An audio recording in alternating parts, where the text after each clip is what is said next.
Good morning बच्चों, की हालचाल। तो आज मैं फिर से लेके आया हूं आपके लिए एक और amazing lecture of potential energy. Next topic क्या है आपका? Potential energy.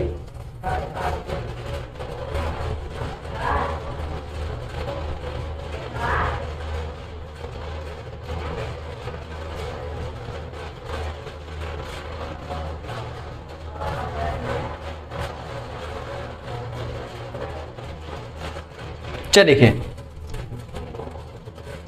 Potential energy of electric dipole in electric field in an electric field. ठीक है, इलेक्ट्रिक फील्ड में यदि आपका कोई डाइपोल रखा हुआ है तो उस डाइपोल के अंदर आपकी इलेक्ट्रिक पोटेंशियल एनर्जी कितनी है।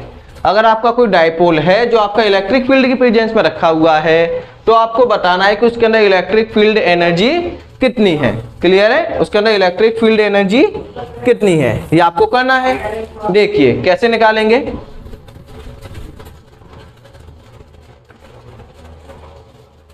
देखो, आपका कोई इलेक्ट्रिक डाइपोल है, ठीक है, ये हो गया इलेक्ट्रिक फील्ड। यहाँ पे चार्ज है प्लस का, यहाँ पे माइनस का।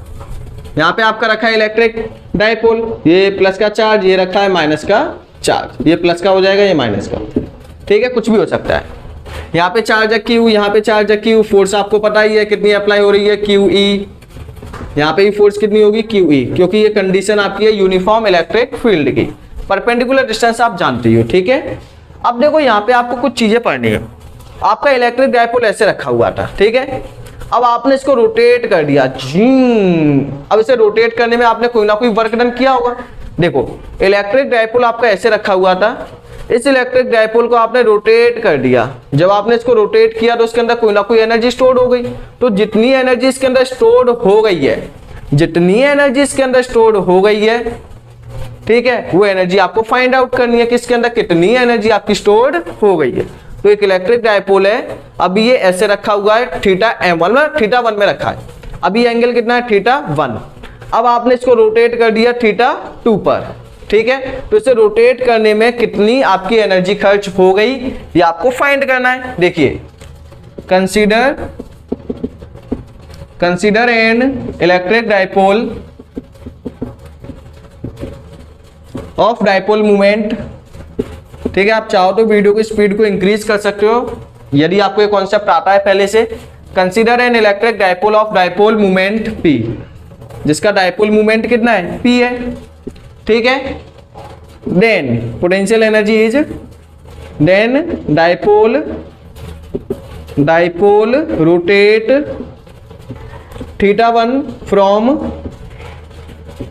From theta 1 to theta 2। अब आपने क्या किया, डाइपोल को रोटेट किया, कहां से, थीटा 1 से थीटा 2 पे। आपने डाइपोल को रोटेट किया है कहां पे, थीटा 1 से थीटा 2। तो जब आप डाइपोल को रोटेट करोगे तो बताओ कोई ना कोई वर्क डन होगा। तो वही वर्क डन आपको क्या करना है, find. Then work done is, तो आपको वो वर्क डन क्या करना है, फाइंड करना है।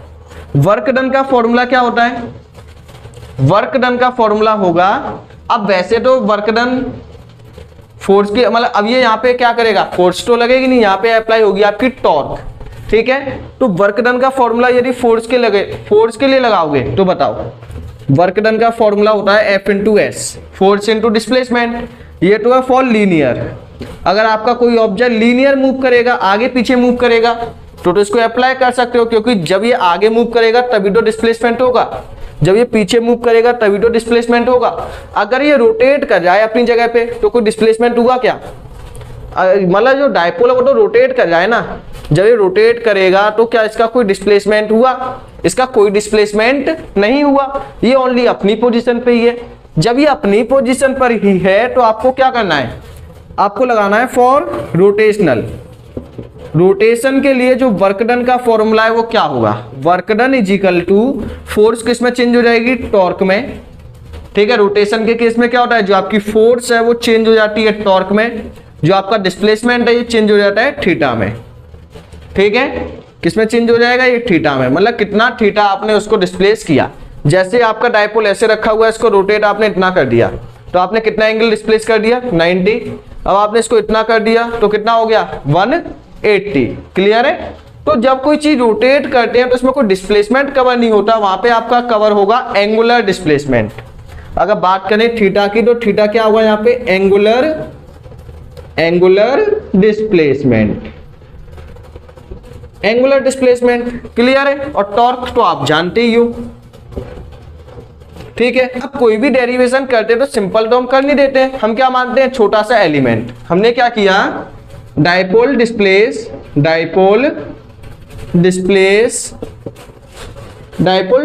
Only D theta.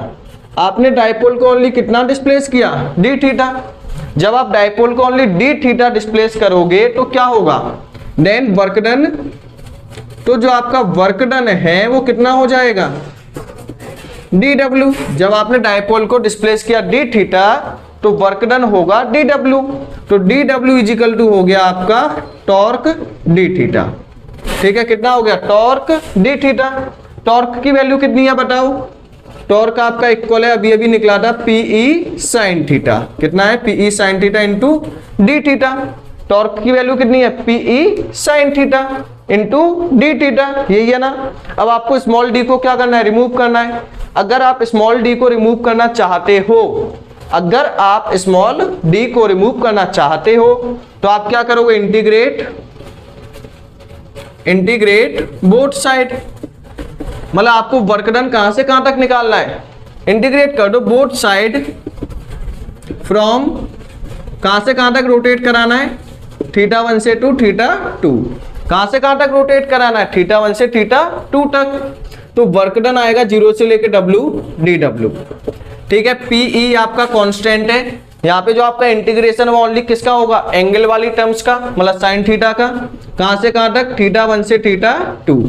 मतलब आपने एक डाइपोल को अभी मान लो ऐसे रखा है, तो अभी एंगल कितना है इसका, थीटा 1। अब ये रोटेट हो गया यहाँ पे, तो अब एंगल कितना हो गया, थीटा 2। क्लियर है। तो आपने इसको रोटेट कराया थीटा 1 से theta 2, sine theta D theta. Clear है। अब डी डब्ल्यू का इंटीग्रेशन कितना होएगा, डब्ल्यू। ठीक है। ये तो आपको आता ही है, 0 से डब्ल्यू पीई, सिंपल करते हैं आप। साइन थीटा का इंटीग्रेशन क्या होगा, माइनस का कॉस थीटा, थीटा 1 से थीटा 2। ठीक है। कितना होगा, थीटा 1 से थीटा 2। अगर आप सिंपल यहाँ पे लिमिट नहीं रखोगे तो फॉर्मूला निकल आएगा माइनस का पीई कॉस थीटा। अगर लिमिट नहीं रखोगे, अगर आप लिमिट नहीं रखोगे तो यहाँ पे जो आपकी पोटेंशियल एनर्जी है वो कितनी आ जाएगी, पोटेंशियल एनर्जी आपकी आ जाएगी यहाँ पे ओनली कितनी, माइनस का पीई कॉस थीटा। यहाँ पे लिख दे रहा हूं, इफ लिमिट नॉट प्रेजेंट, अगर आपको लिमिट प्रेजेंट नहीं है कि कहां से कहां तक रोटेट कराया, आपको एनर्जी फाइंड करनी है, तो यहाँ पे वर्क डन आ जाएगा आपका माइनस का पीई कॉस थीटा। ठीक है। मतलब एक फॉर्मूला आपका ये भी बन सकता है। अगर आपकी लिमिट प्रेजेंट है तो क्या होगा, देखिए W1 माइनस का 0, ठीक है, पीई। ठीक है। माइनस को बाहर निकाल सकते हो आप, माइनस बाहर निकाल लिया। Upper limit cos theta 2 minus का लोअर लिमिट कॉस थीटा 1। तो आप क्या करोगे, कॉस थीटा 2 माइनस का cos theta 1, upper limit minus का लोअर लिमिट कर पाओगे या नहीं, अपर लिमिट माइनस का लोअर लिमिट। ठीक है। तो यहाँ पे W इजिकल टू आ गया माइनस का पीई ब्रैकेट में कॉस थीटा 2 माइनस का cos theta 1। W is equal to minus का पीई कॉस थीटा 1 माइनस का कॉस थीटा 2। ठीक है। इसमें आपकी कुछ कंडीशन भी निकल जाती है यदि आप लिमिट पुट नहीं करोगे। ठीक है। दोनों ही फॉर्मूले अपनी जगह पे सही है। लिमिट पुट करोगे तो ये निकलेगा, लिमिट पुट नहीं करोगे तो ये निकलेगा। अब देखो आगे क्या कर सकते हो आप, इसमें माइनस का मल्टीप्लाई कर दो अंदर, तो जो माइनस का है वो हो जाएगा प्लस का, प्लस वाला माइनस का, मतलब ये हो जाएगा माइनस का, ये हो जाएगा प्लस का। तो W इजिकल टू आ गया पीई कॉस थीटा 1 माइनस का कॉस थीटा 2। ठीक है। अब यहां पे देखिए फॉर मैक्सिमम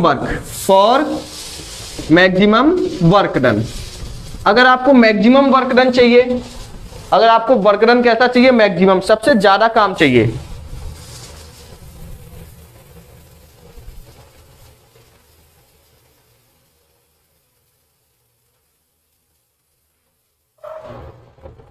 यदि आपको वर्क डन कैसा चाहिए, मैक्सिमम, तो मैक्सिमम के लिए आप सभी जानते हो कि थीटा की वैल्यू कितनी होनी चाहिए, 0। अगर थीटा आपका 0 होगा तो कॉस थीटा की वैल्यू कितनी हो जाएगी, कॉस 0 की वैल्यू 1। तो W इजिकल टू आपका आ जाएगा यहाँ पे। अब बताओ थीटा 0 कब होगा, थीटा की वैल्यू 0 कब होगी, जब डायपोल पैरेलल होगा, पैरेलल टू इलेक्ट्रिक फील्ड। यदि आपका डायपोल पैरेलल होगा इलेक्ट्रिक फील्ड के तो थीटा की वैल्यू कितनी होगी, 0। ध्यान से देखना एक एक चीज, पूरे कॉन्सेप्ट में एक एक चीज बताऊंगा, ठीक है, शुरू से लेकर लास्ट तक में कोई चीज रहेगी नहीं आपकी। थीटा इजिकल टू 0, तो कॉस 0 की वैल्यू कितनी 1। इस केस में क्या है, मतलब एंगल 0 कब होगा, जब आपका डायपोल, मतलब डायपोल का डायरेक्शन, इलेक्ट्रिक फील्ड का डायरेक्शन दोनों कैसा होगा, सेम। मतलब इलेक्ट्रिक फील्ड आपका ऐसे रखा है, ऐसे जा रहा है, तो डायपोल भी आपका ऐसे होगा, मतलब दोनों का डायरेक्शन कैसा होगा, सेम। मतलब इलेक्ट्रिक फील्ड और डायपोल आपके होंगे पैरेलल। क्लियर है। अगर थीटा आपका, अब बताओ यहाँ पे वर्क डन कितना आएगा, वर्क डन का फॉर्मूला हो जाएगा, वर्क डन को आप यू से भी डिनोट कर सकते हो, U is equal to W is equal to, अब देखो माइनस का PE, कॉस 0 की वैल्यू 1, तो आ गया माइनस का PE। तो ये होगा आपका मैक्सिमम वर्क डन, ठीक है। फॉर मिनिमम वर्क, अगर मिनिमम चाहिए तो थीटा की वैल्यू कितनी होगी, 180, कॉस 180 की वैल्यू कितनी है, माइनस का 1। इसका मतलब क्या है कि डायपोल आपका कैसा है, डायपोल इज एंटी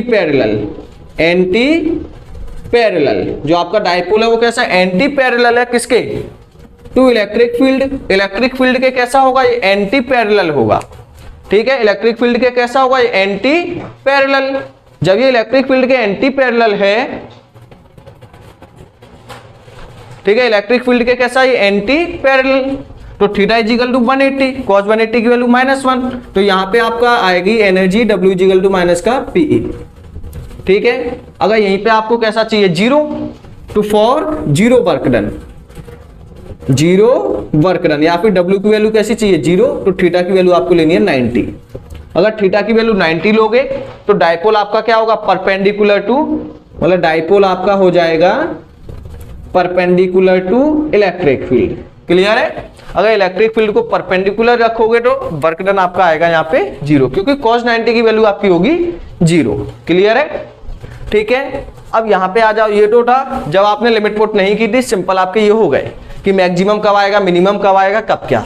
जनरली आप इस फॉर्मूले को भी यूज कर सकते हो जब आपका एंगल एक ही हो, जब क्वेश्चन में एंगल ओनली एक हो तो आप इसे यूज कर सकते हो। अब इस केस में देखो, एक फॉर्मूला ये बनना है, W is equal to PE cos theta 1 minus का cos थीटा 2। यहाँ पे आपको कुछ चीजें और समझनी है। क्या, अगर आपका स्टेबल इक्विलिब्रियम है, स्टेबल मतलब डायपोल, पहले चलो इसे नोट कर लो, ठीक है। एक बार इसका स्क्रीनशॉट ले लीजिए सही बच्चे, फिर मैं इसको रफ कर जाऊं। एक बार इसका स्क्रीनशॉट ले लीजिए, देखिए आप, इसके आगे की कहानी, थीटा 1 थीटा 2।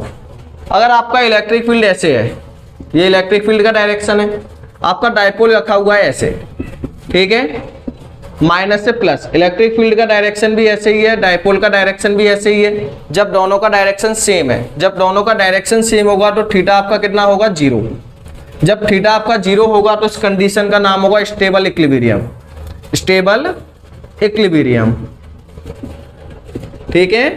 तो यदि आपका एंगल 0 है, इसका मतलब जो आपका इलेक्ट्रिक फील्ड है वो डायपोल के कैसा है, पैरेलल। मतलब इलेक्ट्रिक फील्ड क्या होगा, इलेक्ट्रिक फील्ड या फिर dipole is parallel to dipole. मतलब जो आपका इलेक्ट्रिक फील्ड है वो पैरेलल होगा किसके, डायपोल के, ठीक है। तो जो आपका इलेक्ट्रिक फील्ड है और जो आपका डायपोल है, इलेक्ट्रिक फील्ड और डायपोल दोनों का डायरेक्शन है, यदि आपका सेम है तो उस कंडीशन को आप बोलोगे स्टेबल इक्विलिब्रियम। और इलेक्ट्रिक फील्ड है वो आपका क्या होगा, पैरेलल होगा किसके, डायपोल के, ठीक है। सेकंड कंडीशन है, अगर थीटा आपका 180 है तो इस कंडीशन का नाम क्या होगा, इलेक्ट्रिक फील्ड आपका ऐसे जा रहा है, लेकिन यहाँ पे आपका प्लस का चार्ज है, यहाँ पे माइनस का। अब इलेक्ट्रिक फील्ड का डायरेक्शन कैसा है, अपोजिट, सॉरी डायपोल का डायरेक्शन कैसा है, अपोजिट। इलेक्ट्रिक फील्ड ऐसे है, डायपोल आपका ऐसे है। जब डायपोल का डायरेक्शन माइनस से प्लस होता है, अपोजिट होता है, ये आपको बताया गया था, तो एंगल कितना होगा यहाँ पे 180। तो इस कंडीशन का नाम होगा अनस्टेबल इक्विलिब्रियम। क्या होगा, अनस्टेबल इक्विलिब्रियम। क्लियर है। तो इससे बोलोगे आप अनस्टेबल इक्विलिब्रियम। हो पाएगा या नहीं? ठीक है, तो यदि आपका कहीं क्वेश्चन में बोला जाए अनस्टेबल इक्विलिब्रियम कितना है, अनस्टेबल इक्विलिब्रियम पे होगा एंगल 180। अगर आपसे बोला जाए स्टेबल इक्विलिब्रियम तो होगा 0। क्लियर है? अब इस टॉपिक के ऊपर आपका क्वेश्चन कैसे पूछा जाएगा ये देखिए, करो पहले से।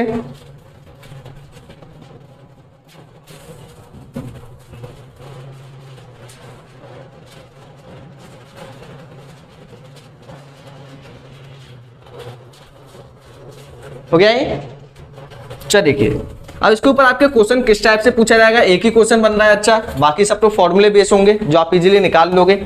देखो क्वेश्चन है what is the work done, what is the work done if dipole rotate from stable to unstable equilibrium. मतलब कितना वर्क डन होगा यदि आपका कोई डाइपोल है स्टेबल से अनस्टेबल में मूव कराए। स्टेबल था मतलब पहले कैसा था, स्टेबल, मतलब θ1 कितना है 0, इनिशियली एंगल कितना है 0, फिर मूव किस में कराया है अनस्टेबल, मतलब फाइनली एंगल कितना हो गया है θ2 की वैल्यू है 180। वर्क डन का फॉर्मूला क्या होगा, वर्क डन का फॉर्मूला है W = PE cos θ1 माइनस का cos θ2, यही होगा। तो W = PE आपका है ही है यहाँ पे, ठीक है। cos θ1 कितना है cos 0 माइनस cos 180, cos 180 की वैल्यू -1, इसकी वैल्यू 1, तो ये हो जाएगा आपका PE 1 माइनस ये आ जाएगा आपका 2PE। तो इस टाइप के क्वेश्चन आपके इस पे पूछे जाएंगे, ठीक है। तो इसके ऊपर मैं क्वेश्चन नहीं करा रहा हूँ, आप इजीली किसी भी बुक से ट्राई मार लेना, फॉर्मूले बेस्ड क्वेश्चन पूछे जाते हैं जनरली बोर्ड लेवल एग्जाम तक, ठीक है। IIT JEE मेंस के लिए तो आपके अलग से वीडियो लेक्चर बनाए जाएंगे, ठीक है। तो आज का लेक्चर करते हैं यहीं पे finish and thanks for watching, ठीक है। यदि हो सका कि वीडियो आपकी कुछ ज्यादा फास्ट हो चुकी हो तो आप क्या कर सकते हो, थोड़ा सा वीडियो को स्लो करके देख लो, या फिर कुछ टॉपिक समझ नहीं आया तो आप उसको एक बार रिपीट करके देखो, 100% है कि आपको ये समझ में आएगा।